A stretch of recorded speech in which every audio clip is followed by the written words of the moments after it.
Saturday. It's either day, morning, noon, or night, or it's early Sunday. Depends on where you are. And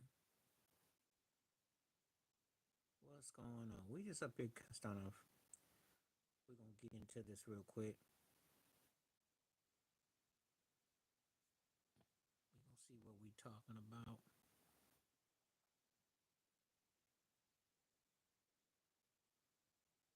I got an interesting topic today, so we're gonna talk about it.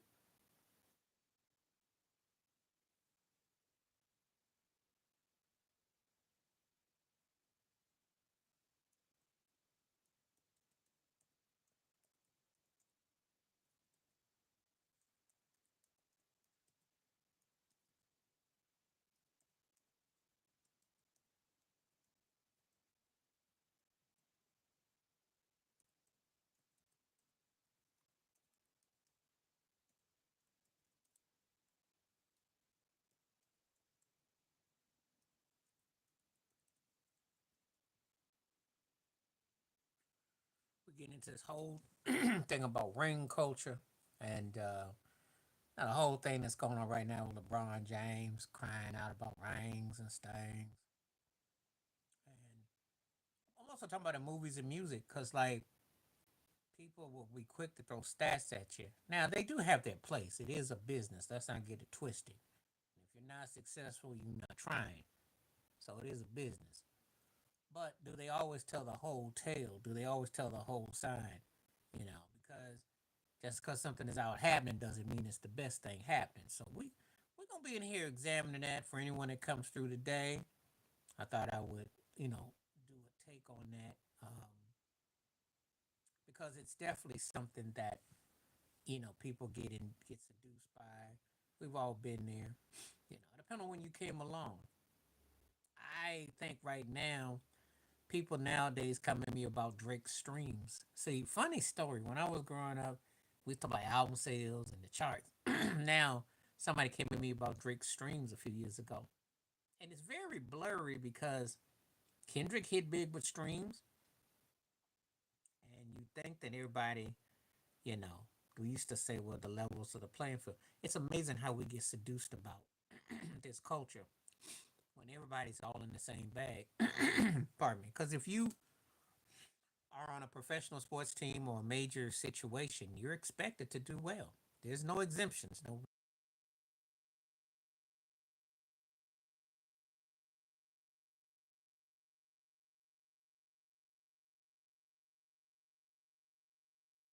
there's a lot of times people be into these things where they, what's happening? How you doing? Thank you for coming through. And this is what they, if we talk about actors and actresses, so I'll tell you this: Tom Cruise ain't never won no Oscar. He's gonna get a token award. How you doing?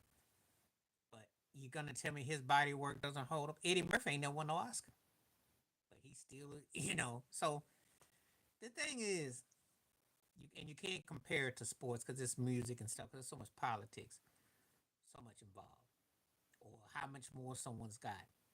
Beyonce fans who are delusional as all get out. Ain't no way you're gonna tell me that she merits having 20 more Grammy awards than Michael Jackson, or 20 more than Whitney Houston, or almost 30 more than Prince. You can't tell me that with straight face. Or 30 plus more than R. Kelly, or ton more than Stevie Wonder, or like 30 more than Marvin Gaye. I can name names. You ain't buying that. Not if you know the history. Donna Ross never won a Grammy. She got Lifetime Achievement Awards. You tell me that Beyonce's came up with something that it merits more than what that woman did? I think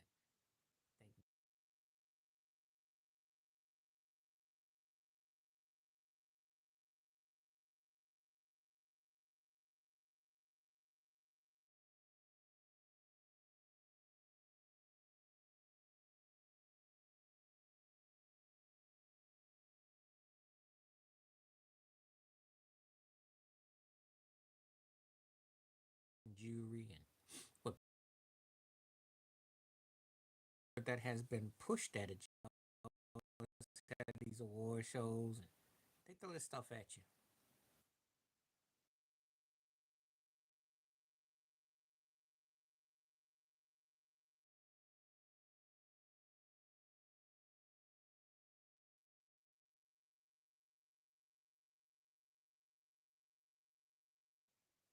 It's amazing how people get seduced by all this stuff. We all gone through it at one time or another. We've all championed something.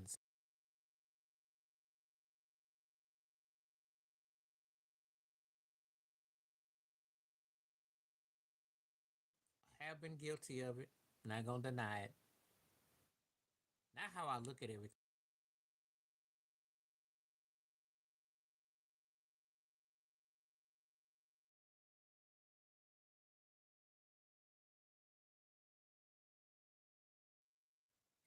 Just send out all my notices and notifications so people want to come on live. Because everything doesn't always get sent out all the way through. So we just gonna talk about it.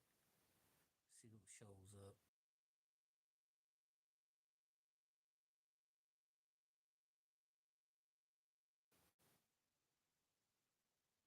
Just gonna keep going.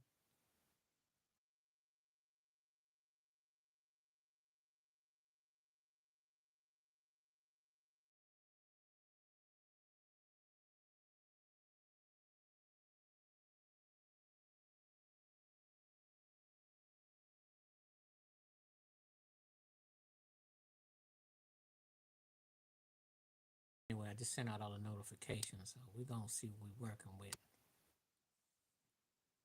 Anyway, been on for a few minutes, so anyway, never mind, never mind, never mind. We'll see who shows up. If people show up, I'll be on for at least an hour. If not, I'll probably cut it in half. And then I will eventually be running back the rebroadcast.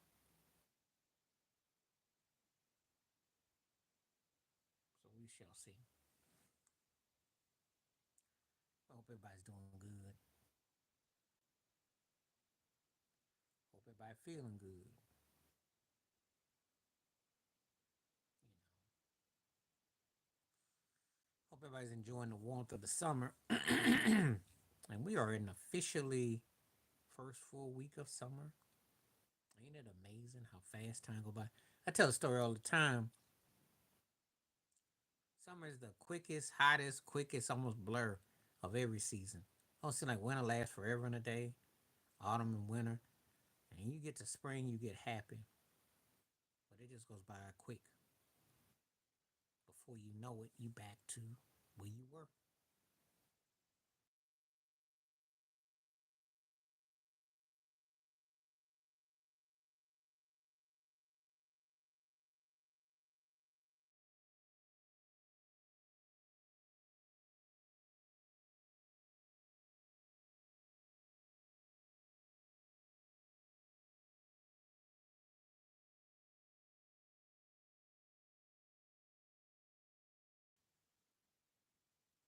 I've been on there for a few minutes, so we're just gonna keep talking. Now I sent all the notifications, so if anybody wants to come through, feel free. And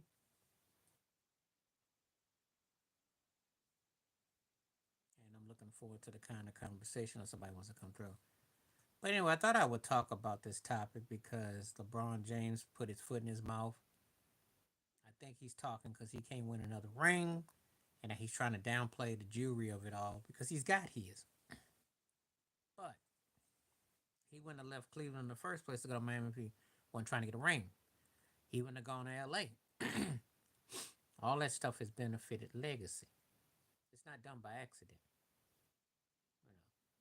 Do we hold players great or do we hold entertainers as greater than win? Now it's different in music and it's a cultural bias. Movies have a racial agenda because a lot of black actors and actresses, as you know, has been culturally biased against them from winning. I mean, when I go from Hattie McDaniel winning for Gone with the Wind until we got to Whoopi Goldberg, till we got to Halle Berry, and then we got to Viola Davis, but Angela Bassett still ain't got one. Go figure. So it's big gaps. From time from Portier to Denzel Washington, you know, it's gaps. So, when you look at everything in totality, you can't compare that. Music, of course, that's all subjective. But then again, that stuff being open bias. Ring culture in sports is different, but then again, it was always team ball. It's mainly the NBA that perpetrates this mess. The NFL is only the quarterbacks that we hold in that regard. Only, only position.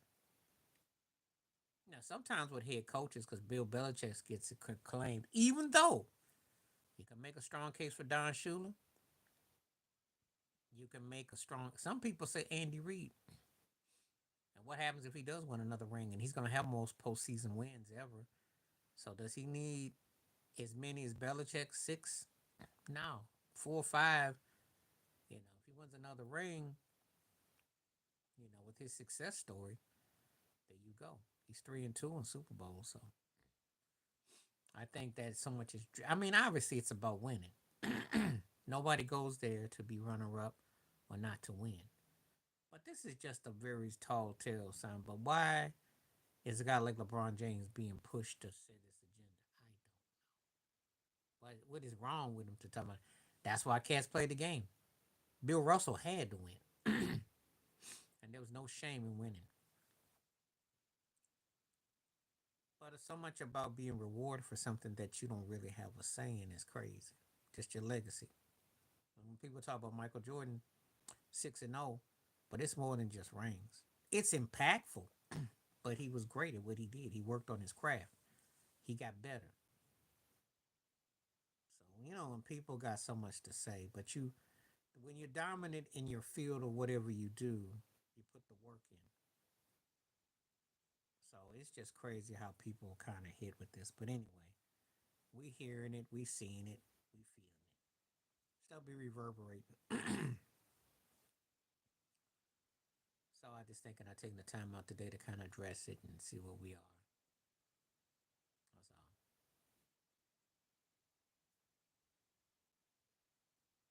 So hope I is having a good day. Just gonna be on for a little while. I don't know if people gonna come on today. I know it's a great day outside. I'm going for walks. So we just kind of like seeing what we got. Won't be on tomorrow, so I'm giving them Sunday off. But I'll probably try to come back Monday, maybe. Definitely Tuesday and Wednesday. But definitely off tomorrow. Monday's questionable. Unless, of course, the Diddy verdict comes in on Monday and I'll be here. That's one way I'll come back. If there be that Diddy verdict, I'll be here.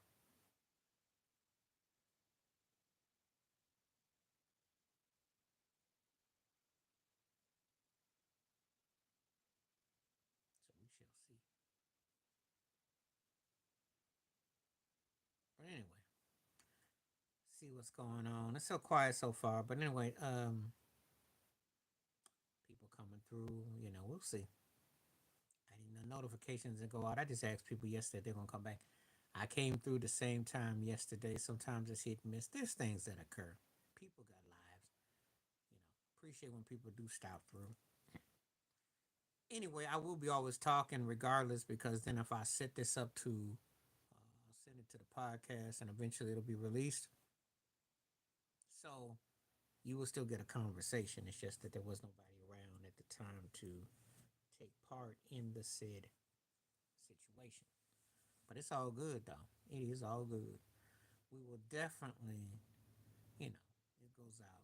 And in between time, I'm still putting out videos. So there's a lot of videos that are out. So if you can't make the live stream and you still want to hear what I got to say in text, you can always check out the videos. And I'm all over different social media platforms. So feel free to connect with me. If you got something you want to request, connect with me. It's all good. Doing that TikTok over there. Got a lot of different things going on. So got some futuristic videos. Got through working on some pretty good stuff. So it's good. It's good. Just kind of like handling things as they say. Handling. So we'll see what's up. We shall definitely see what's up. So yeah, But other all in all, things are good, and there were some different topics I'm gonna touch on.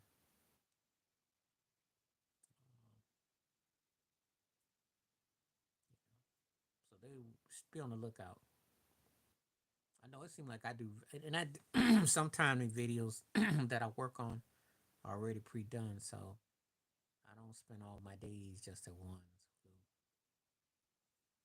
that'd be too much work, and I don't believe in overdoing it, especially when you got good weather. The weather has been cooperating so well.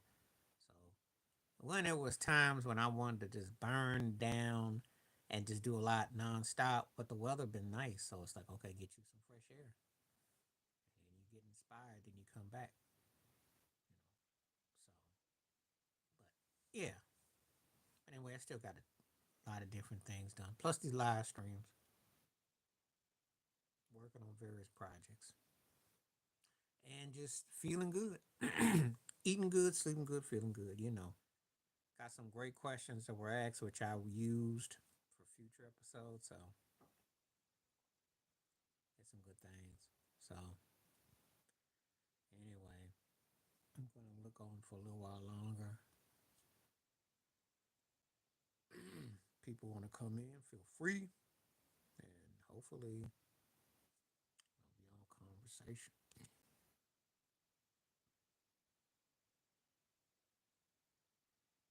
Just reading real quick.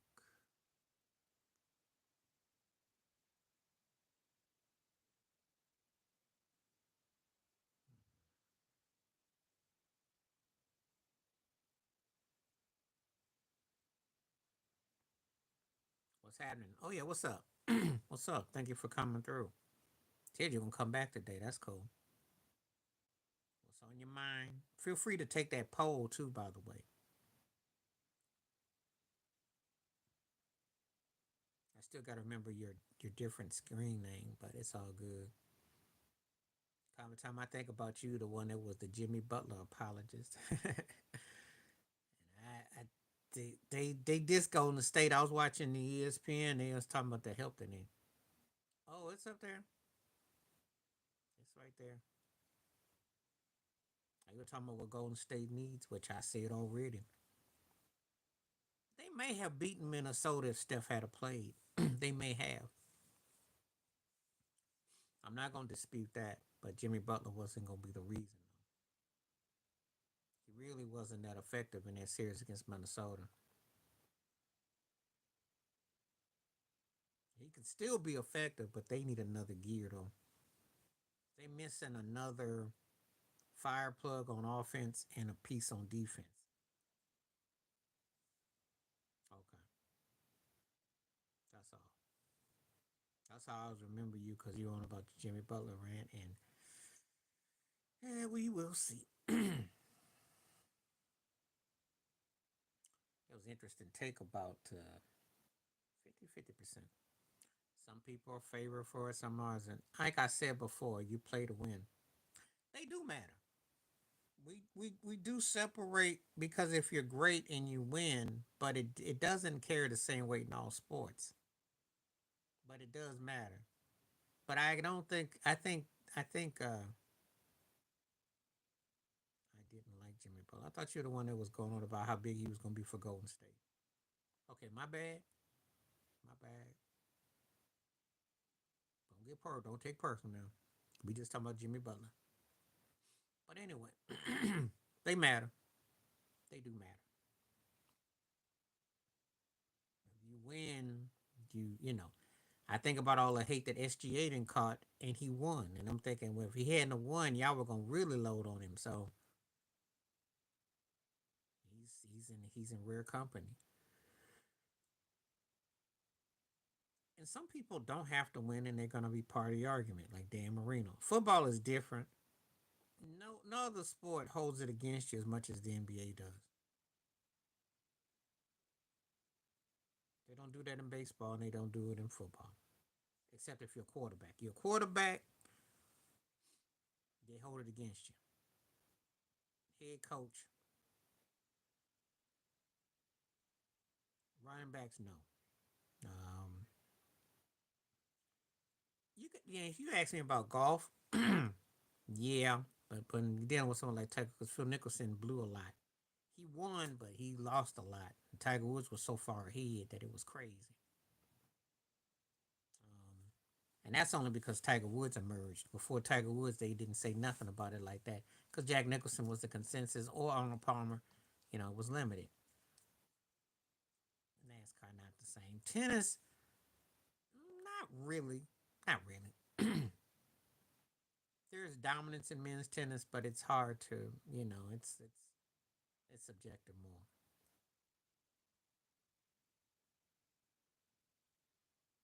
Yeah, it depends on what player we're talking. Well, it depends on which team we're talking about. Because Kareem and Kareem and Magic are blurry as much as Shaq and Kobe are. So I think it's hard. Yeah, you do a 1-2 punch. So it all depends on who we're talking about. That's the key.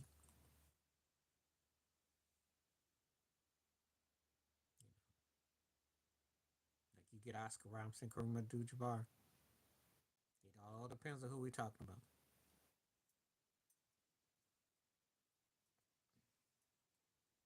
Everybody's different about what their standards are. So that's all.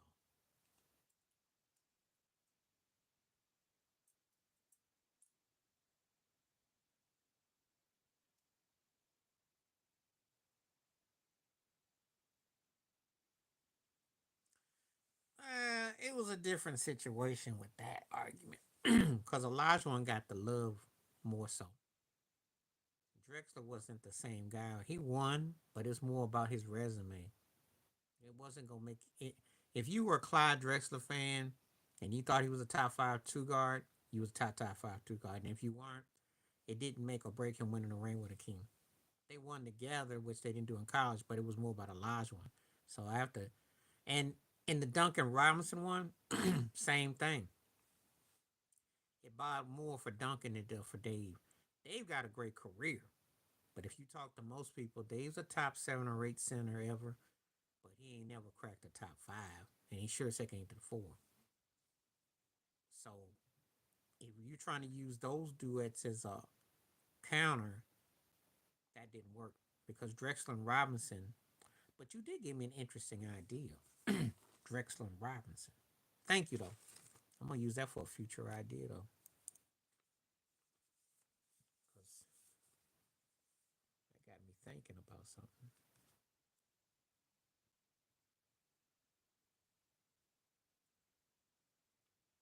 They won their rings late and past their peaks. Now they carry more weight than say Mitch Richmond, but it's not really. And I do think Dave Robinson was a part of two of those rings that he came up big with his defense, and he's one of the greatest players ever. They both were considered top 50. But did a ring really make or break either one of them? That's a good question out of Drexler and Robinson. So thank you. Good topic that you got me to think about. Mm-hmm. I'm gonna definitely run with that one. So thank you. But it didn't do anything for them winning the rings, though. I've never heard nobody say, "Well, because Clyde won his ring, he's a top three two guard," or because Dave Robinson won his ring, he moves a top five center. Most people I talk to when we talk centers, Bill Russell, Shaq, Kareem, Wilt, and then Hakeem probably, and Moses Malone or something. That's the six. And then we talk about two guards. It's usually Jordan, Kobe D. Wade, or however you want to put them in order. Maybe Jerry West. And James Harden gets some attention. So that's an interesting discussion. But so that's just the reality.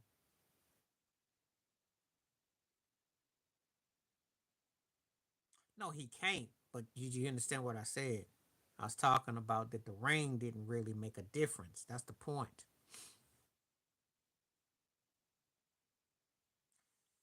Yeah. But I'm making a point. You understand what I'm saying? I don't think you understand what I'm getting at because he's got a point.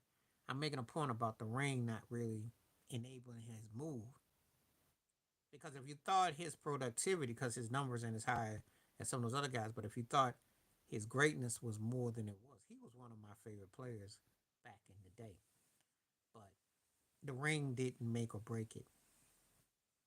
Had he won a ring though when he was in his peak in his prime, that might have been a different horse of a color. Had he beat Detroit or beat Chicago, He went to three finals. So, you know. And then when I talk about David Robinson, he won a ring before Duncan. You know. So it's interesting discussion. Yeah, I'm not saying that, but he wasn't seen on the same as Hakeem. You understand? That's all the point. You know, they were good together, but he wasn't seen in the same light. Yeah, he was considered a top 50 player, just like a lot of them, but he wasn't seen in the same light as Hakeem. That's the point.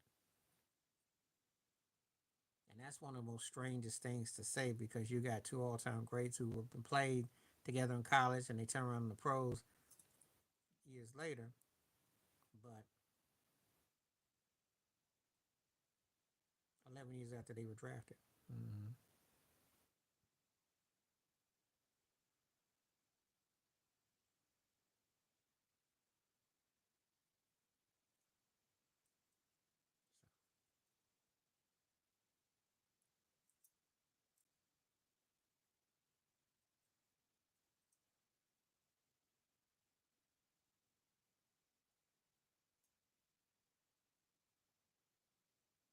Anyway, that's interesting take.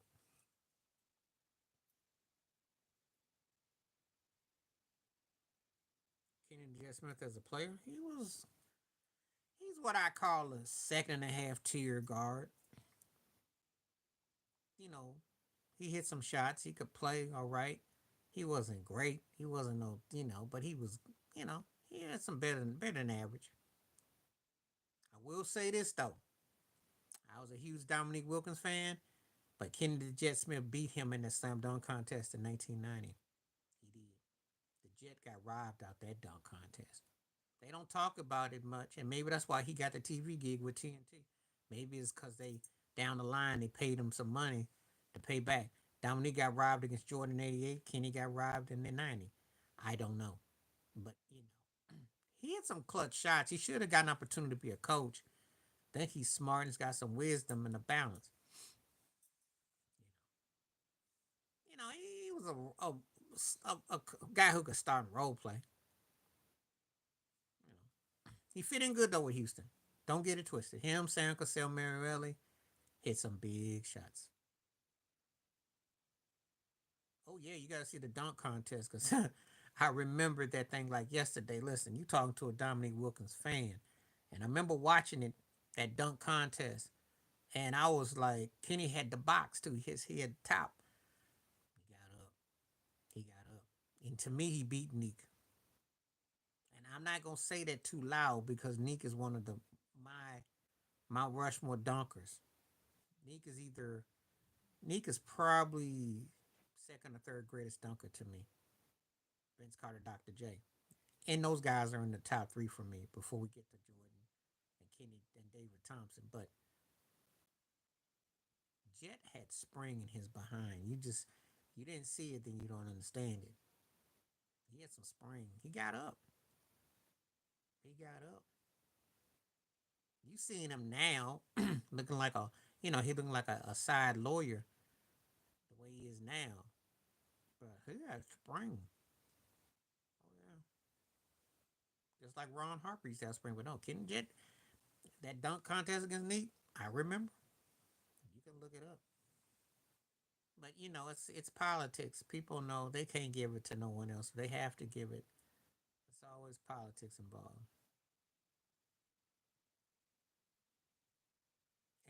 And again, it takes your honesty as a sports fan to say that because you root for somebody, but you know good and well somebody should have gotten it though. That's the reality of how things go down. It's very corporate. And maybe if you stick around long enough, you'll get yours. It's kind of like how I felt about Steph Curry in France last year at the Olympics. They gave that award to LeBron. It was actually Steph's though, but they not gonna do that. They got agendas. No, it wasn't no overrated. It was the best dunk. It wasn't overrated. He understood the showmanship. Do you know? You got to understand. He was playing to the camera. It was great. It was electricity because he played to the cameras when he said it's over. Regardless of better in game dunks, he was better than everybody that night. And Tracy McGrady had some good dunks. Steve Francis had some spring in him, but they weren't seeing Vince that night. No, they're not. No, they're not. And you're talking about 15, 20 years later. So you're coming from a perspective 15, 20 years later. Nobody's going to believe that. You ask most people, they're going to tell you Vince got them beat. Aaron Gordon, Levine were like the broke version of what Cleveland and the Golden State Warriors, they were playing every year for the dunk contest. And they're not considered, that's not considered a memorable battle. And then it's not even on the totem pole. No one talks about it like that. Jason Richardson got more considerable love. I like Gordon's dunking all right, but after Jay Rich, no one cared about the dunk contest. And even when Blake Griffin was jumping over the Kia, it's not considered top tier. Not amongst with Vince Carter. People put Vince Carter, Dr. J, Dominique Wilkins, Michael Jordan. They don't say nothing about no Aaron Gordon and no Zed Levine. They don't. I don't know who you hanging with. I don't know what barbershop you go to. Those cats ain't getting the same.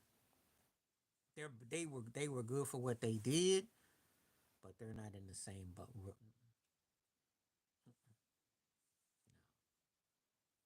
And when Vince did it, that thing had people like an ooh and ah. For a brief moment, he was given he was the next most important thing in the NBA to Shaq for a brief moment. He had a window. So he dunked over that 7 foot dude in '98. So I say Vince from about '98 to about '01, he had people sparked. After he lost that playoff series to the Sixers, that kind of was like the end of right there. And they kind of lost it after that. But no. And look, I watched the Gordon and Levine ones, but nobody was sitting around talking about it though. Most people think the dunk contest been on life support for like last 15, 20 years. You talk to most people, they're not really feeling it. So, but you entitled to your opinion on it. And again, it depends on how old you are and what you saw.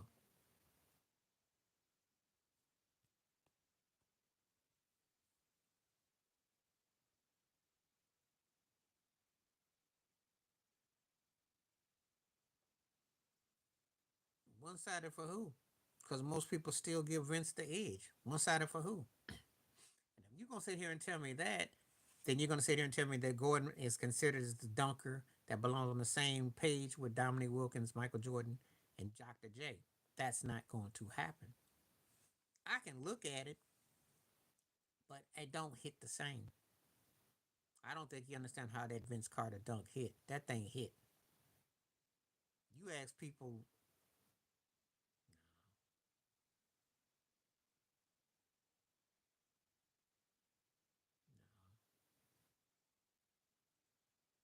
because if Aaron Gordon was considered that kind of player, then why he turned into a third wheel on the Denver Nuggets and a cast off on Orlando?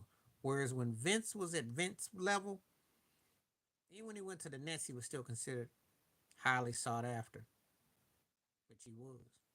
Aaron Gordon just started when he won the championship in the defense against LeBron. Just started getting some basketball credibility when we went to Denver. I'm just saying, I like Aaron Gordon too. He's come a long way because I didn't think he was gonna have much going on. I wasn't really impressed with him in Orlando, not like that. But he didn't definitely win me over with Denver. But again, I do. Who am I not giving credit to? Who? I resent that remark because first of all, I think Patrick Mahomes is as great as Tom Brady and Joe Montana. Got him top three ever. So how younger you want me to get? That's in football. Basketball.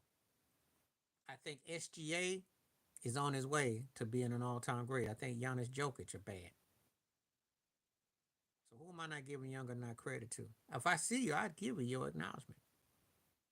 If you talking music, that's another story. ain't nothing I didn't seen lately.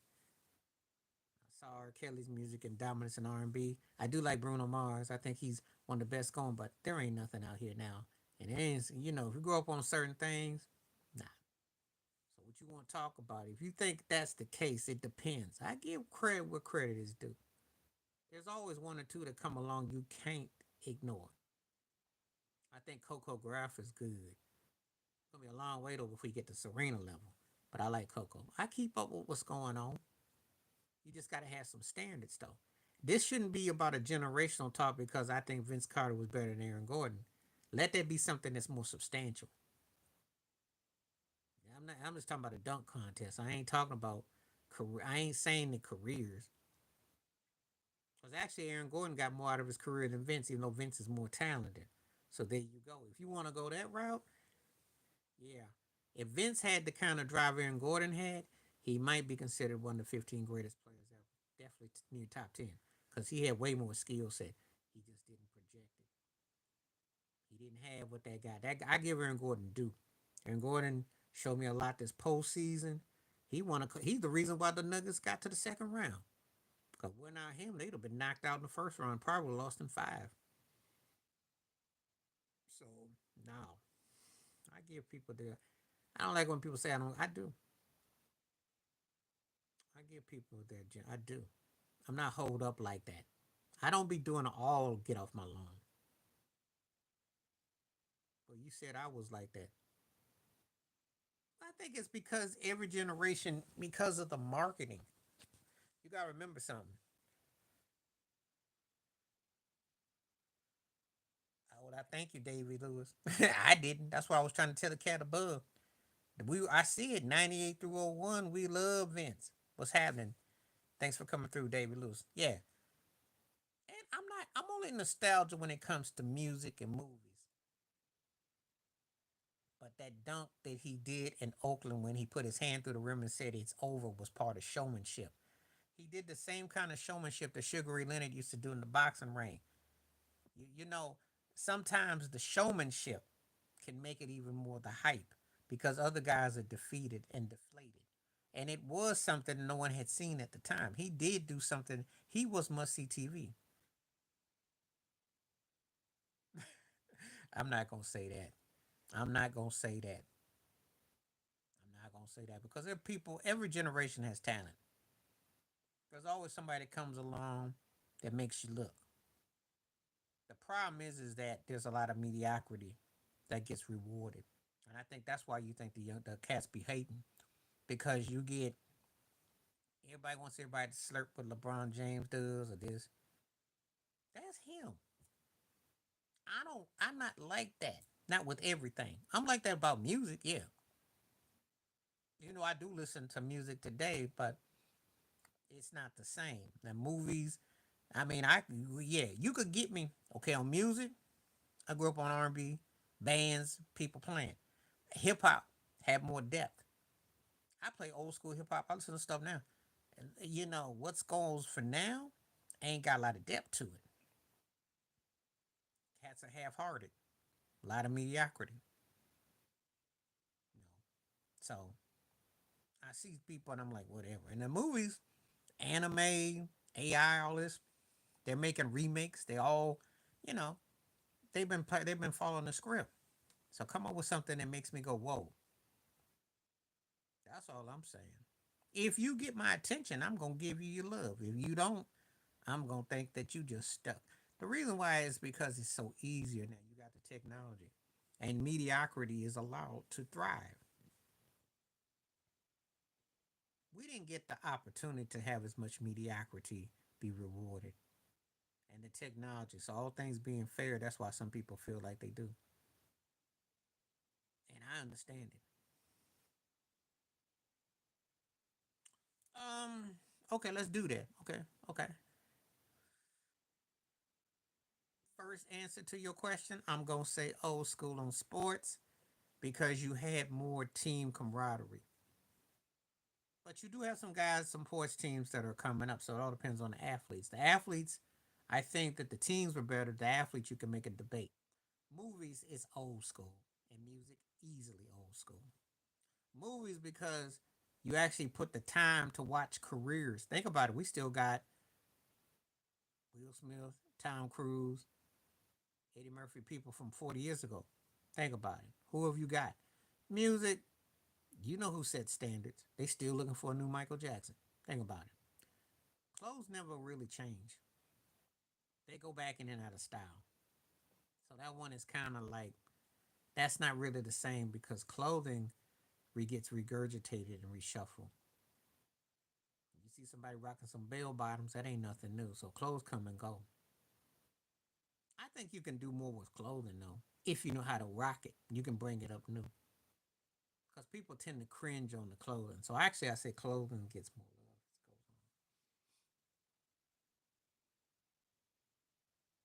3 to 1. 3 to 1. I think clothes get the edge.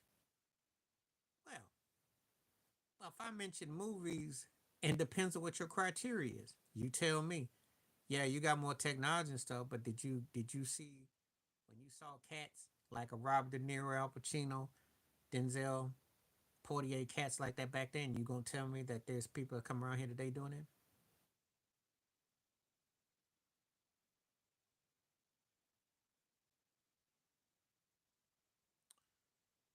Well, I'm not buying Jay Z's Grammy. I mean, those things feel like they were bought and paid for, honestly. And he was not the rapper Tupac was. Tupac, when the Tupac transition and Biggie transition, that's when he got bigger. I don't think nobody in their right mind would think Jay Z is on the same accord. The impact. And Pac didn't get to enjoy those diamond records. No, the sales is stuff is misleading because it all depends what they want to calculate. No, you're not, because I think I've been said that. I look at them like I look at LeBron James and Kanye and all that. I think they all connect in the same boat. Uh, Beyonce has star quality. So before anybody say you hate, no, she has an it when she hits the stage. She has a presence. She just ain't got the songs, and her approach is just like Arrest Development. There's talent there, but it ain't been enhanced. It hasn't, it's trying too hard to appeal to what. And he has a catchy cadence to what he does, but I don't think that he can out rap Nas. I don't think he has any, he got mad when people said that Snoop is more known worldwide. Well, he is. You're not. You're boring. You got the, it's your boy Ho and Bo Flow. I mean, he got a basic cadence and flow. He got some quick, catchy words to use that you use, but he doesn't have that kind of appeal. She does, but she doesn't really enhance to me. Have you ever got in a house or concert? Back in the day, back in the day, back in the day. But see, Snoop has become like that uncle that is cool that you hang out with, that you kick it with, and he got stories for you, and he's fun. But Snoop's best stuff was back in the day. And again, it depends on how old you are. If you were around when Snoop was happening in the '90s, you would be saying that because he was the it. He was one of the its. But if you said the last 15, 20 years, no, because he don't appeal to me. And I'm gonna tell you why. He can spit and he got wit, but I don't really think there's a lot of depth to him. I ain't never. I thought his productions are tinny, and I don't really get no vibe off his music like that. And for the record, it ain't all because of complexion, but I do think complexion blew him up more than anything. But it ain't because of that. I just ain't really. I just think that once I get past the nuances of a few things with him, it's all right. Because I tell you why. Because he brought 50 back. He put money on them through Jimmy Iovine and Dre. Because nobody was touching 50. 50 had How to Ride back in 99. 50 was like being wasted and put to the side. M got him for a discount, brought him up. That's the reason. He put money on it. He got him when no one would touch him. Of course he would. If I put money on you, you gonna think I'm the greatest thing since sliced bread. That might not be the case. You gotta understand it's a business, and when someone vouches for you, put some money on you, keep some money on your books, put some clothes on your back, put something in your tummy. Of course, you're gonna remember what they did when no one else would touch you, because 50 was not touched. Jay Z, them didn't even want to go 20 feet near him. 50 got him, got hooked up with him, hooked it up with Dre. What's up? How you doing? Thank you for coming on. Good to have you today.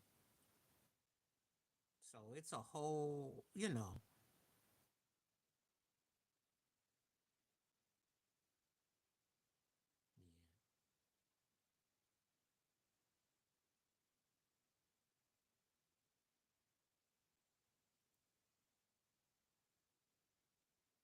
Well, Jay Z's been in enterprise and other things. He put a lot of money in Beyonce's career because they bought that country album. So he's been making money, but he's losing money. It's just that when I think that Jay Z's gonna come back and try to come back, and I'm like, yo, you be better off if you don't come back. But you can put out another whack album and hoping that people will care. And it's been a long time. And that last record, the Carter's record that him and Beyonce did, that thing went glad bag. So, I remember that joint record. You know, he should better off not doing no more projects because every time he do project with somebody, he fall out with them. He was blackballed. But see, the problem is that they know what goes on in the business. Jimmy Iovine works with all of them. Yep, he has to. He got no choice because if you can't be boasting and bragging about you being a dealer on record, they just got that law passed in New York that they can't use it against you. But Cat's gotta be on it. He ain't gotta know how to read. He just gotta know how to win fights. If you know how to count money, you straight. Well, they in blackball in the sense that they stopped him from not putting out. And he got it was Irv Gotti. There was other factors involved. It wasn't just the people that you see in front. I don't consider neither one of them a genius, but if I had to pick who I prefer of the two, it's Ice Cube. Because Cube to me moved me as an artist, and he flipped the script. Think about it. He wrote most of the stuff for NWA and for Easy, and then he went on his solo career and worked with Hank Shockley and the Bomb Squad with PE. He brought both coastals together with America's Most Wanted. Dre is talented for what he do, but his main thing is scouting and bringing in people and getting the right acts. But Cube moved me far more as an artist. Cube was Cube was lightning the boat. Think about it. I mean, the Chronic is one of the greatest for hip hop albums. But Cube wrote a lot of that stuff. That's think about it. He wrote stuff. Dre was a producer. Dre was getting ghost right, and Cube was writing a lot of that stuff, especially that Jerry Curl era. In different ways. In different ways. Dre knows how to make stuff work in terms of cosmetics and also as a music and what he was doing. Cube did it musically. Cube did it business wise, and Cube had, with the film game, and then he was able to navigate in other ways. The Chronic. That's not up for discussion.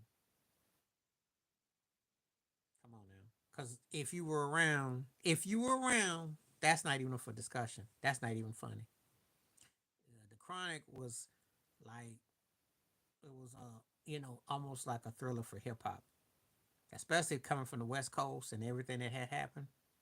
And well, that's no diss to MC Hammer and the Cube, but that was like when the first hip hop albums come from the West Coast, where it was like, okay, it's the dawn of a new day. Because him and Snoop were taking it over. And then they had everybody impersonating their flow. That was a takeover. And I still say that Dre and Snoop could have been like a Quincy Jones, Michael Jackson thing. They were.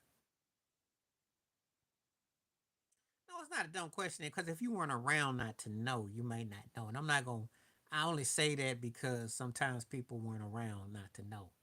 So give them the benefit, give it a benefit of the doubt on that one. Because if you weren't around, you might say, well, because Jay Z, you might say because of this or the other. You know. And I got to take that in consideration because sometimes I get like that too, but I got to remember how old people are. But I also got to remember people don't always go back and listen. See, because I had records that were older than I was, but I had to go back and listen, and I had to put them in perspective. But the Chronic, you know, no, make no mistake about it. That was a very important record. Very, very. Because if that record don't hit, you might not even have a Kendrick Lamar today. Because it took the production and then the artistry and that styling from that area to hit, and it was huge. And I remember buying the Chronic, and you couldn't get it at Walmart without the stick. Yeah, they would have stickerless. It was funny. Walmart wasn't even selling it. So that's how you're gonna know how you are when you go to Walmart. You couldn't even get the Chronic. You know. Oh, Snoop, Snoop, because Snoop again was that first record was everything. It was everything. Now Biggie's was close second, but and I did like Bone Thugs with Snoop.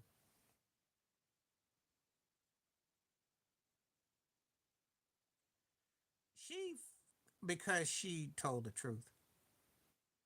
All these content creators who be dropping T and Tasha K and Storm Monroe and Gene Deal and Reggie Ray Jr. Some of the bodyguard and all the people that got these shows and they talk about this, they eat off of her plate. Charmaine, they eat off of her plate. John Murray, who's on Lincoln. Yeah, it had more groove to it. I give you that had more groove, but the Chronic had that what you call the iconic songs. So that's how I kind of look at it. Yeah, and she went far in some ways, but again, she two things is true. In Black World, you can talk to you want to, because people always have a way to hear you talk. But she brought up a lot of facts too. Now, do I approve her? I can't say she was totally wrong. There's certain things that I may not. I don't think that she was right coming at Whitney Houston and went Mariah.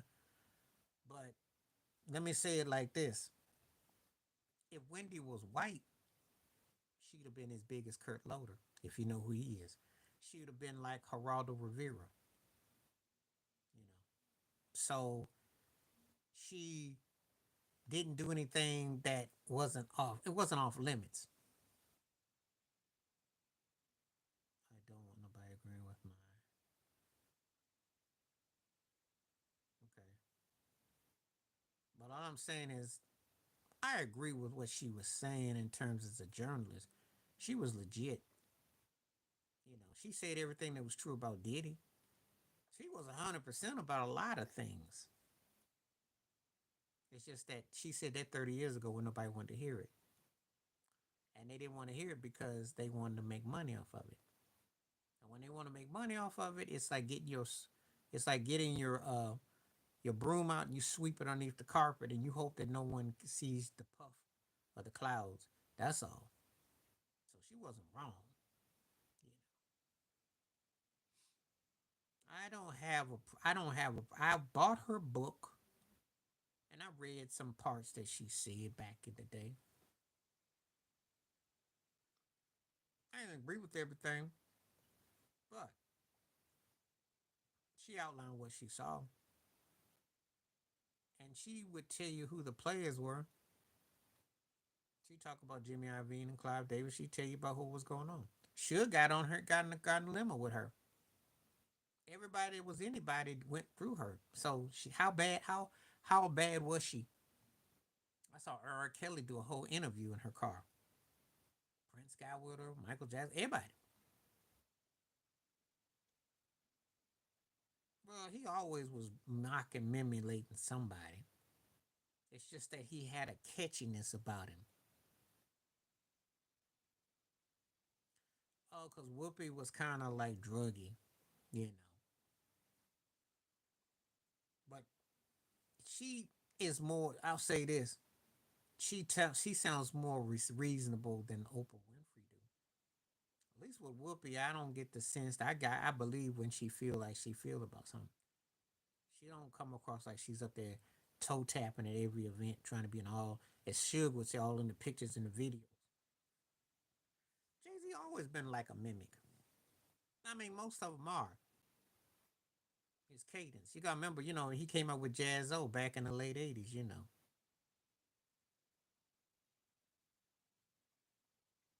just think that someone is looking at Snoop and Jay Z because they were out solo records around the same time period, and I'm gonna give that as the only reason why that would come about. Because Jay Z been on since '95 solo. You know, he was out before that, and Snoop actually started '91, '92, but still. Oh, I don't. I think he's one of the most overrated rappers ever. Well, I wouldn't go that far. The Knicks have been to finals since '73. They lost in '94 and '99. They haven't been in the finals since '99. So win or lose. But the thing is that they do have a champion. They do have championships to their glory. But no, it's just that Snoop hit in a way that Jay Z didn't hit. And in fact, it wasn't a "Can I Get Her" in a Hard Night Life that Jay Z actually, dare I say, get near the same stage with Snoop. Because it wasn't. It took a minute. You know, I remember Al B was a duet with him and Foxy, which came out 30 years ago.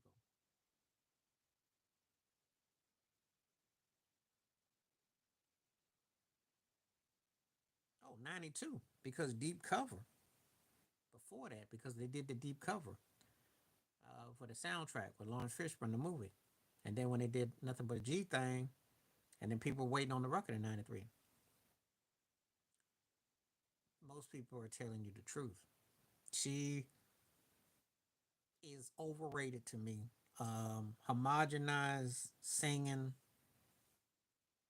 cute piano playing, not much as a songwriter. And she pretty much peaked and faded like 15 years ago. She's been doing those Mercedes Benz commercials. She's been, you know, no, no, most of the people, it's like she's a female version of John Legend. Put me to sleep. Sleepy time hacks. I just, you know, she look good, but I don't feel good with her music. I just don't get. I just think it because it's too stiff.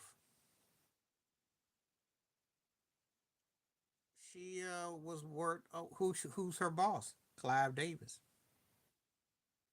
He was trying to get the Whitney formula, crossover accessible pop.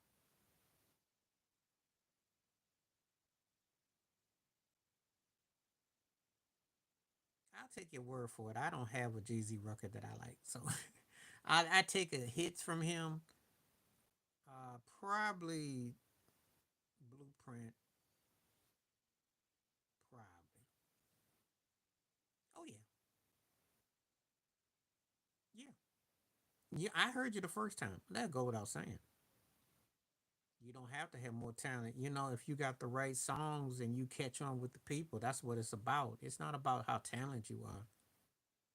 Like Lady Gaga got talent, but do I think that she gets to the all the total get the whole tilt out of it?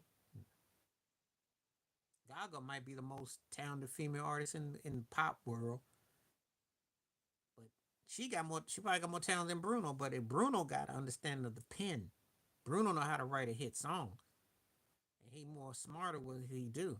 Gaga just be following the blueprint, and stuff just kind of comes and goes.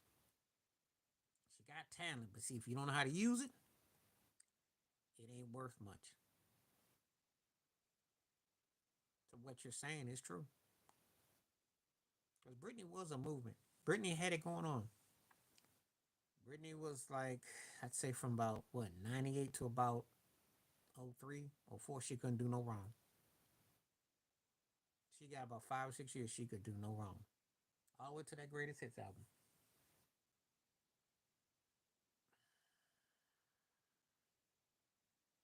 Well, if you consider him the best, depends on how you look at it. Most people tell you Michael Jackson, or it depends on who you talk to. If that's your standard, because there is actually, I was watching what's it, a sports show with Joy Taylor and them. They were saying Michael Jordan or Michael Jackson, who's the better Michael. So, and most of them took Michael Jackson. So it all depends. I think Alicia's okay piano player, but I don't get nothing out of her music. Britney just had the right songs. I mean, that's the bottom line. See, you gotta have the songs. We could sit here and debate who's got more talent all day, all night. But who's got Who hits you the most? That's what it comes down to. Well, in my lifetime and in my world is Michael Jackson. I known people from third world countries. That's the only two things they can say in English. And Elvis wasn't as big. He's big, but Michael Jackson was like still reverberates, and he broke down more barriers. But Elvis was huge though. That's just like recently I had some cats out of Jamaica talking about Michael Jackson and Bob Marley, and I said, "Come on now, I like Bob Marley, but he's a genre, but Michael was all genres. Come on now."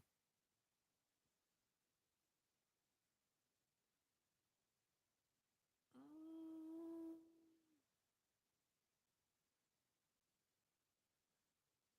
I don't know about in hip hop. I'll tell you what I heard.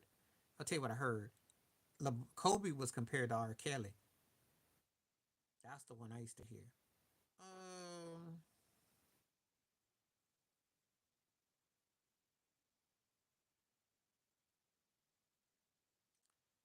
Tupac wanted to kind of challenge himself like Prince. I think he wanted to be rebellious, that kind of thing. I never hear anything about Nas. I didn't hear about Lil Wayne. Elvis was big. He has some great songs. I like his gospel, songs, holiday music. He has some stuff that I like, but it's not the same. How does it look like a Hootie and Blowfish when I'm wearing a top hat? Hootie don't rock no hats like I do. I know that. So your imagery of looks is off. Well, he did own it, and that's what they end up taking him out for. I ain't never been told about no Hootie. Oh yeah, he's still getting paid. Pac was a huge Prince fan, Rick James fan. Anybody was kind of outlaw rebellious and had an attitude. That's when you could see it written on him. I ain't never been told no Hootie. I've been told a jazz cat, funketeer. I ain't never been told about no Hootie. And no, and double hit no. Even though I do think Darius Rucker has a distinctive voice, had a heck of a Hootie and Blowfish's debut album 30 years ago sold like crazy records. But no, I've never. No, that's an insult. You don't know me that well to say that. There's nothing about my style that would recommend. You talk to some people that's lives in the city or in the places, they ain't gonna say that name. I just think that you're a comedian. Oh, he gonna stay that way. He's gonna stay that way because I mean, people are buying this stuff. I mean, the streams, the merch. Now there are people who might take heed to the stuff that they still trying to push the agenda about, but wasn't proven in court, which he should be cleared. There shouldn't be no discredit up for discussion. But every time there's a rocket thriller, still sells 1 million a year. The movie's gonna come out. There's gonna be soundtracks. That stuff's just gonna keep selling over and over and over and over again.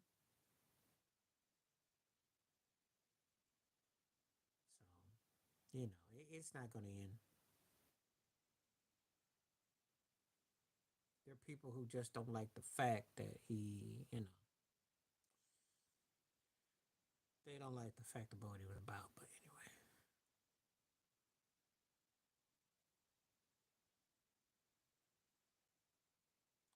no, the Prince comparison because Prince was a big musical influence on him, and if you watch some of his lyrics, he used the same logos as Prince. He would write the two and the stuff, and the way he would carry himself, he wasn't like him musically, but he did have a voice that people gravitated towards. So, that's what I'm saying.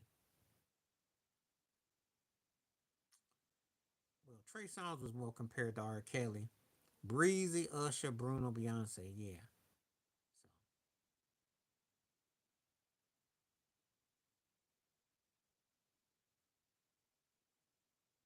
So, I know the song. I know that. I guess that makes you happy because you typed all that out, but I don't know. I've never heard that said.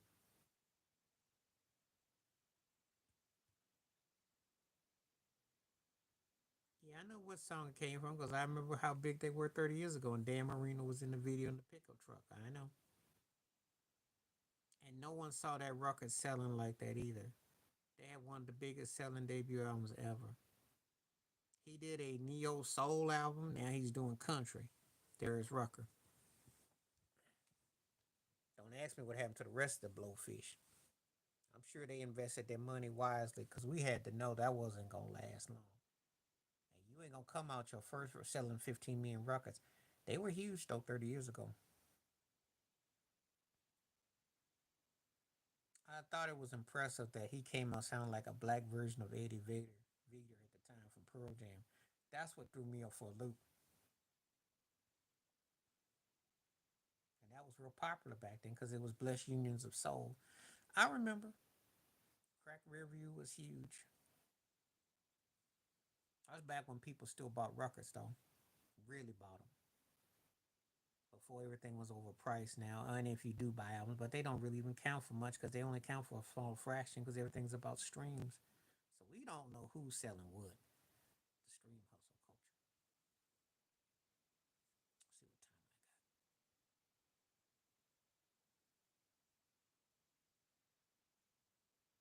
Let's see what time I got. Okay. Keep taking the poll question. If anybody wants to get involved, feel free.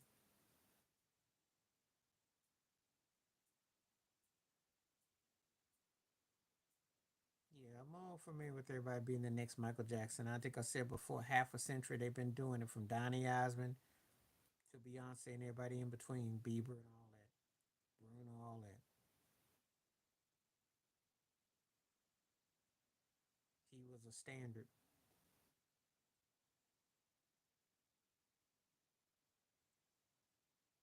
So that's kind of how I go.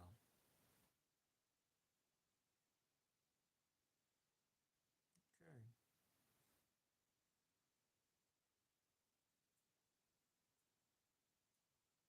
Got a pretty good turnout. Just and actually, I got. That's a believe. I got more thumbs up than I hit the poll. So feel free to hit the poll if you want to. I can always tell when the poll questions ain't getting that much love, but most people say no. I don't know. They mean different things in different fields. So okay,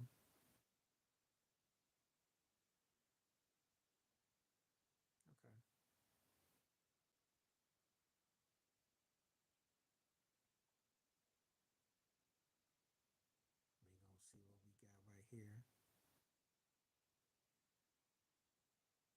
Somebody sent something. Okay, I missed it.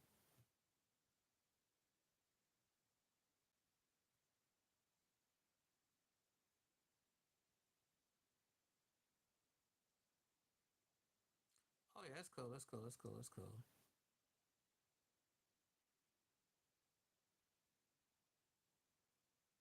Yeah. Okay. Oh yeah, you just gotta drink a lot of water. Stay well hydrated.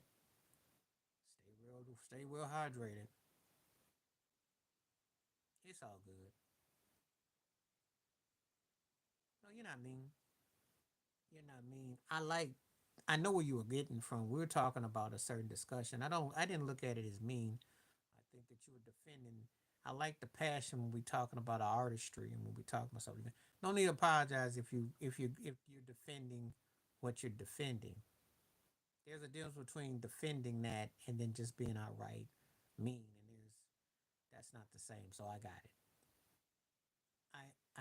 I have no problem with what you said because if people don't understand what Dre had put out as a record, and I'm guilty of it too, but it's not mean because people you think assume that we used to come along in a time where we educate ourselves by listening to certain records and artists.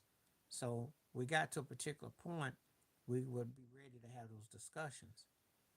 And a lot of times, people nowadays who have the access to listening to stuff don't. We used to go to buy the records or the library, and you want to act like you listen to it, so you can have a discussion and appreciation. So that's all. It's no, I didn't find nothing wrong. Because if you were around when Snoop and Jay Z came out, especially at the beginnings, you knew Jay Z wasn't in the same conversation. So, but if you weren't around, then I had to walk you back to it, and I still can't even understand it myself. Well, Jay Z's credit, he marketed himself really well, and he's been able to be successful. Snoop has too, but Snoop's basically been living off of what he did 25, 30 years ago because of that voice. He had that voice, he had that cadence, and people ran with it, and that's what they wanted. So people been living off of what he, when he said it's a Snoop your G. So they've been taking it and ran with it. There is a difference. Whereas Jay Z did different projects and they hit. A lot of stuff Snoop did. I'll drop it like it's how it was big, and that's that with him and R. Kelly, and he had some, and of course the stuff he did with Pharrell, Beautiful, and the other stuff. But they were more hits, but they weren't like albums that people. They weren't the same. So she, again, she has an appeal and she's smart, you know. But I don't find her deep. You know, she's trying to appeal to a certain type of sector. You know, I don't find her deep though. But yeah, she not understand marketing. Marketing is very much how you do it. Being a good marketer does not mean you're great. I mean, Diddy's a marketing genius. He sucks musically, but he know how to market himself. If you know how to, that's what Kanye, that's what Ye do. That's what hip hop done to show most people. If you can market yourself, you can. Well, that's part of the business. I mean, that goes all due respect. You have to be able to market your product. Yeah, you asked me that before, and it comes down to what you consider. If you go by the girl group and crossover, etc., then it's Donna Ross and a blowout. If you go from a modernizational standpoint of the so-called independence, and they both from the same state too, so this is a good battle. But and I'm gonna use it for a future question too. It is a good question because it depends on what you're looking for. They both did how they got to the top, but body of work. I'm taking. I'm gonna take Donna Ross because the Supremes alone. But iconic, it's a. I think it's gonna be Madonna because unless of course you were big on Donna Ross ain't really been relevant to most people in 40 years. So when you say iconic, that takes on the whole trajectory. Well, the Supreme stuff to me, Supreme stuff. But if I go by the whole iconic thing, I gotta say Madonna. She had a bigger career because Diana Ross never had the solo career Madonna had, and Madonna made movies. She had some hits. She connected. Donna Ross never really did get that kind of acclaim. She was big, but she wasn't like Madonna was. Madonna was bigger. I gotta say that. I gotta say that. But Donna Ross, to her credit, crossed over and she held her own. Hmm. And she is important, like I said.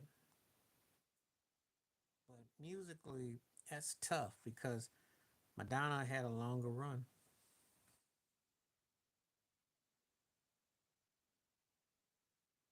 That's a toughie. But if I go by iconic, I gotta say it's Madonna by. She got her. She got her. Because to most people, Donna Ross was bigger in the 60s and the 70s.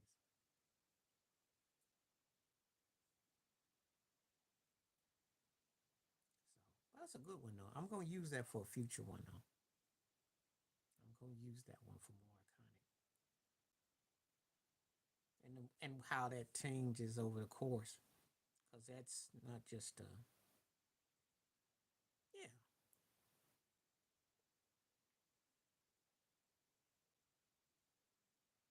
Well, they're both stylists. I wouldn't say neither one of them is a great vocalist, but Donna Ross will always have a place. If I talk about the Mount Rushmore black female pop act, black female acts, she will always have a place because of Supremes.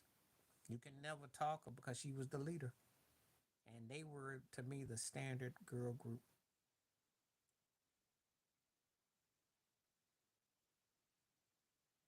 So that alone,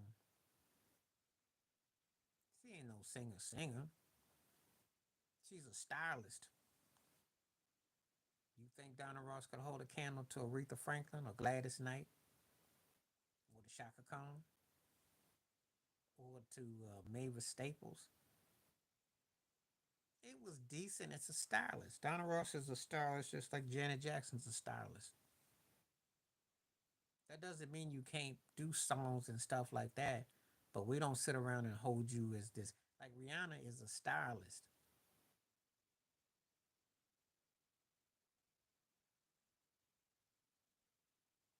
That's a tough question because I love them both, and they both are powerful, both impactful.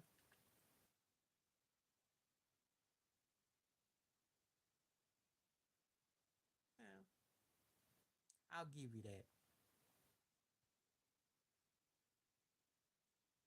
Depends on what day you ask me. More than likely, right now, I would say Malcolm, but Dr. King was coming along to that side though, and they both 1 and 1A for me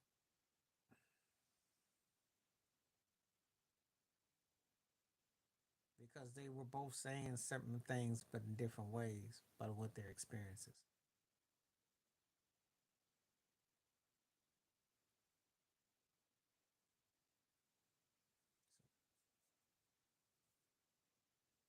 So I usually don't get asked that kind of question though, because I hold them both in high regards.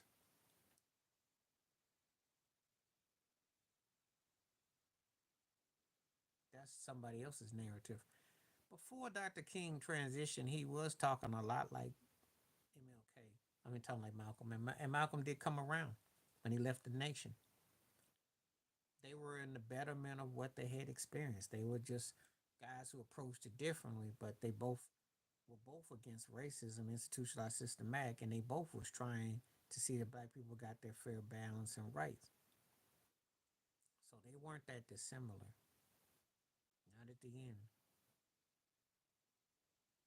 But it made no difference because the U.S. government didn't have no use for them, and you saw what they had a hand in what they did, and I said that, and that's a fact. They were wiretapped and they were being followed. So take your pick. It ended the same, no matter which way.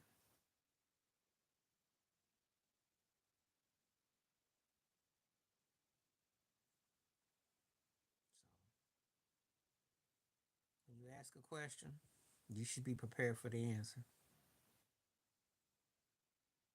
because it was a lot more similar,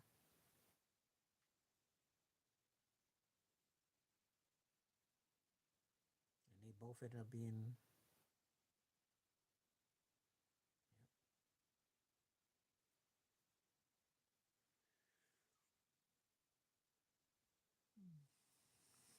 I think I'll be on for 12 more minutes.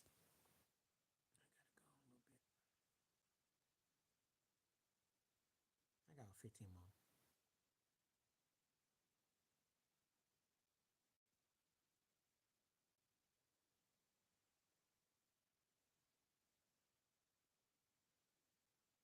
But I won't be on tomorrow. I'll try to get back on Monday. There's a verdict. No, because people respect the fact that I respect them both. And we ain't gonna talk like that. I don't have to go in there and do no comparison about two black men who both got taken out. So if you understand that logic, why would you ask? And I'm not knocking you, but I am knocking you because no matter which way you asked it, they both got taken by the same regime, the powers that be. That's why I got to get people to get hip. That's how it went.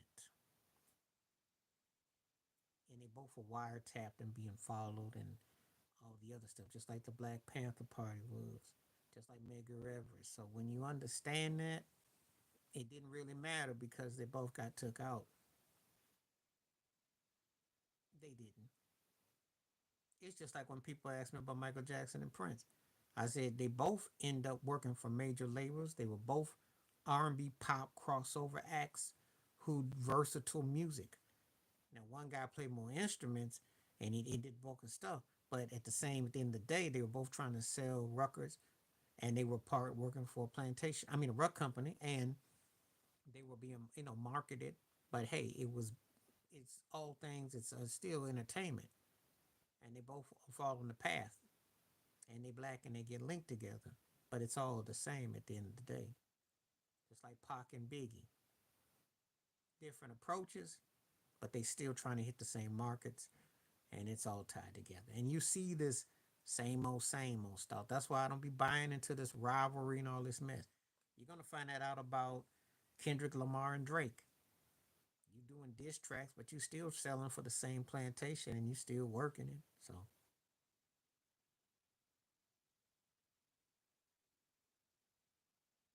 that is a disrespect. You didn't insulted me twice. First the hoot in the blowfish comment and now infomercial. Please.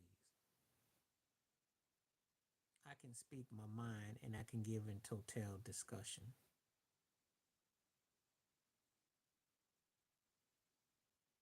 I'm not no infomercial.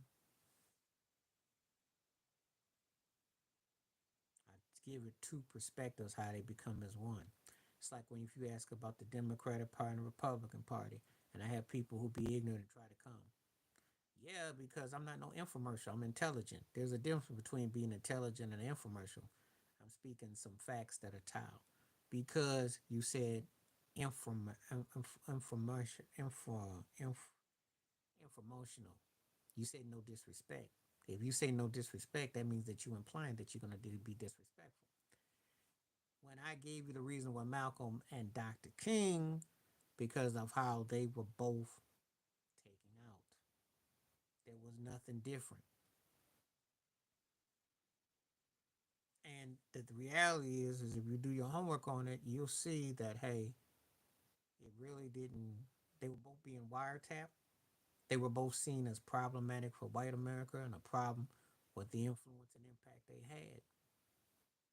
And when they do Dr. King's Harvard Dream speech, they only sample parts of what he says. They never tell the total truth.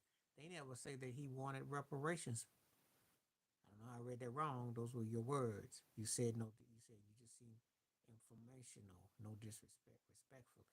So when you say all that, you got to say what you mean directly. Okay. But if I'm saying it the way that you think it ought to be said, if you think that's knowledgeable, then you can say it. Okay, I can't read it because you said no disrespect. So why would you say no disrespect if you give me a compliment? That makes no sense. You understand why I'm looking at that complicated? Because you said no disrespect. When people give someone a compliment, that's a tip in the cap and saying thank you, I appreciate you. You're not saying no disrespect because that means you almost think they're capping. You understand? You see how that looks kind of confusing on your part? As long as you understand that it looked kind of confusing from how you worded it, the way you worded it threw me off. Does that make sense? So I will say in return, I apologize if it seems I didn't seem insensitive. You know how I said it. Because of how they both transitioned. They both died pretty much the same way, and they both had the same powers that be trying to take them down in a town who was trying to fight for civil rights. So I really don't like to do a battle of one or the other because they both were one and the same, and then they were both taken away. Does that make sense? Because if you understand how they were taken, you know, if you understand how they were taken away, then you'd be like, oh, okay, that makes sense. It wasn't that different.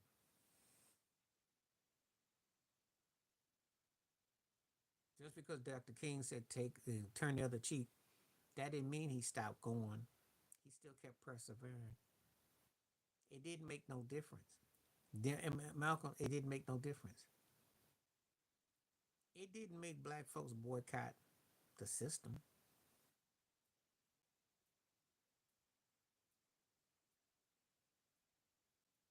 So, you know,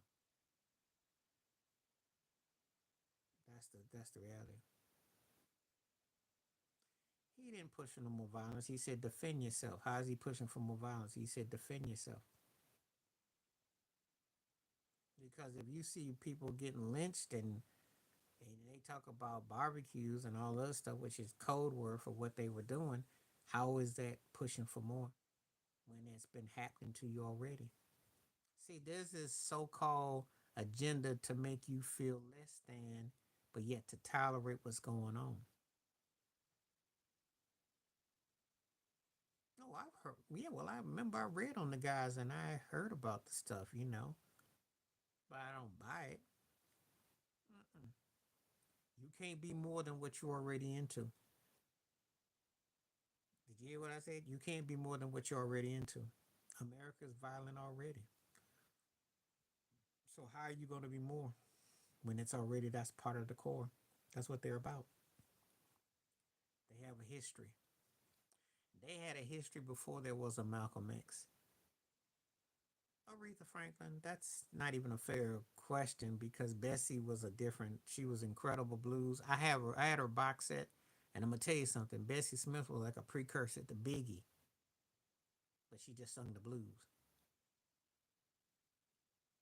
But Aretha had moved me more stylistically. But who knows if Bessie Smith had hip hop with what she was doing? Who knows? Because she was something else. You know, I bought her set long ago. I sat there and listened, and I cracked up. And it's fun time. First time I listened to her music, I was in the '90s. I remember I sat there and said, "Man, this is what Biggie would sound like if he had a wig on his head and been a woman." She was, but she could sing, and she was bad. But Aretha, because I grew up, Aretha's one of the greatest artists ever. Versatility, songwriting, playing.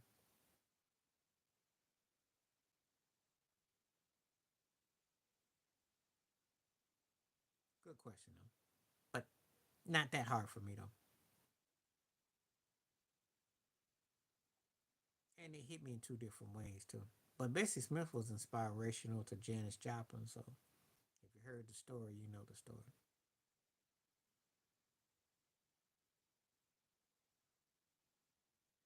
Yes, I've watched that quite a few. John David Washington, who's Denzel Washington's son with the afro, was in it,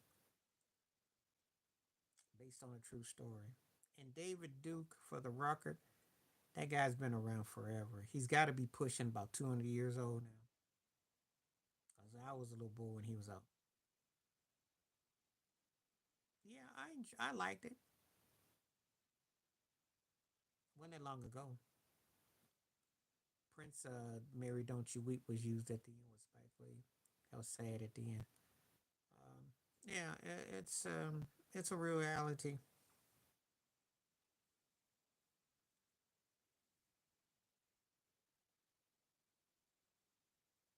and it wasn't that long ago. People like to romanticize these things and think this happened like 90, 100 years ago when it's like in the last 50, 60 years. It wasn't that long ago. That's why I tell people all the time they don't just stop being racist one night. It's just something that once it ignites, it comes back.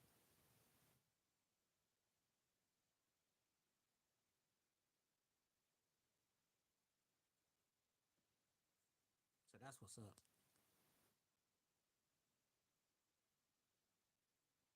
I think everybody's all good now. I think we all cool. Had a nice little powwow. Stuff got a little heated, but it's all good though. There was a misinterpretation, but Turkey Heaven, yeah. So if it was misconstrued, apologies. It's all good. It's all good. But yeah, I like that movie. I liked it. John David though ain't never made nothing after that though that smooth me though. He sounds just like his daddy too.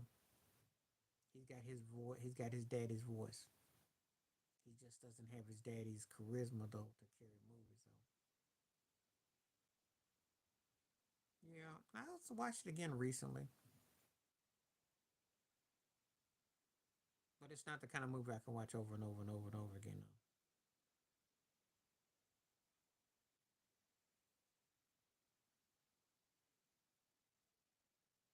Pretty heavy intent though. I did like how they busted that racist cop though at the restaurant. That was cool at the end. Let's see what time we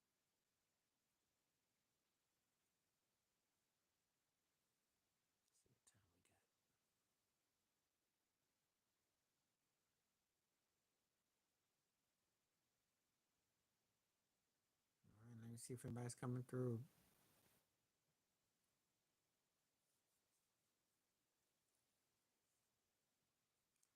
I guess I'll assume with no more questions, that's about it. Then if everybody's pretty much quiet now.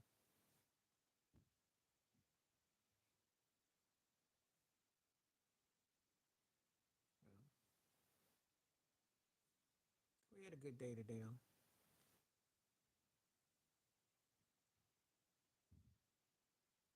Appreciate everybody that came through. Like I said, I'll be back on Monday.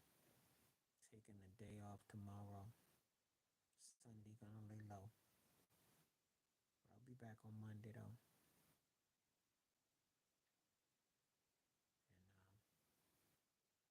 And appreciate everyone that came through.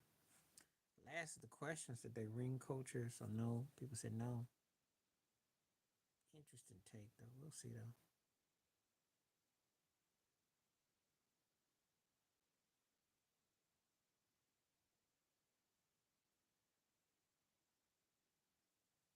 Okay.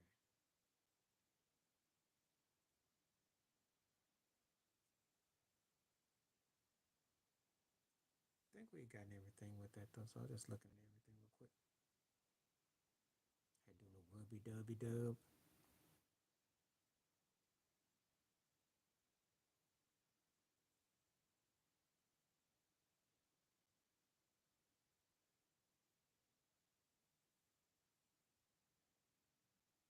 I think that's about it for the day. Well, I do want to say thanks again. Apologize for any misconstrues with everything. We'll get everything straight. Thank everybody that came through. Stay safe, stay blessed, stay woke, stay free. Thank you for coming through, and we'll catch you next time. Peace, the best, right on.